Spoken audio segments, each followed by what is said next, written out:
Hello കൂട്ടുകാരെ, ഇന്ന് ഞാൻ ഉച്ചയ്ക്ക് കഴിക്കുന്ന ആഹാരമാണ് ഇത്. എല്ലാവരും കണ്ടോളുവിൻ. കുറച്ച് ദിവസമായിട്ട് ചോറൊക്കെ കഴിച്ചു, അതുകൊണ്ട് മാത്രം ഇപ്പോൾ കുറച്ച് ദിവസത്തേക്ക് ഇനിയും ഓട്സിലോട്ട് പോയിരിക്കുകയാണ്.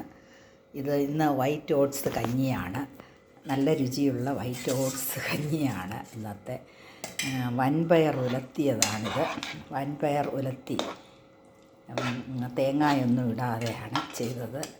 ഹെൽത്തി ആയിട്ടുള്ള കാര്യങ്ങളാണ് ഇത് ഇലിമ്പിപ്പുളി അച്ചാറാണ്. ഇലിമ്പിപ്പുളിയുടെ അച്ചാറാണ് ഇത്. തേങ്ങ ചമ്മന്തിപ്പൊടിയാണ്. ഇത്രയും കാര്യങ്ങൾ വെച്ചാണ് ഞാൻ ഇന്നത്തെ എൻ്റെ ആഹാരം റെഡിയാക്കുന്നത്. ഇത്രയും കാര്യങ്ങൾ കൊണ്ട് ഇന്ന് ഉച്ചയ്ക്ക് ഭക്ഷണം കഴിക്കാൻ പോവുകയാണ്. എൻ്റെ കൂട്ടുകാരെല്ലാവരും എനിക്ക് ഇതുവരെ സപ്പോർട്ട് തന്ന എല്ലാ കൂട്ടുകാരോടും വളരെയധികം നന്ദിയുണ്ട്. മേലിലും ഇതേപോലുള്ള സഹകരണം ഉണ്ടായിരിക്കുമെന്ന് പ്രതീക്ഷിക്കുന്നു. എന്നാൽ ഈ വീഡിയോ ഞാനങ്ങ് നിർത്തിക്കോട്ടെ. എനിക്ക് 2 മണിക്ക് രാമായണ പാരായണമുണ്ട്. അപ്പോൾ ഞാൻ ഇന്ന് ഇത് കഞ്ഞിയും കുടിച്ചുകൊണ്ട് ഇറങ്ങാൻ തയ്യാറാവുകയാണ്. ഓക്കേ, എല്ലാവർക്കും എൻ്റെ സന്തോഷമായ ഒരു ദിവസം.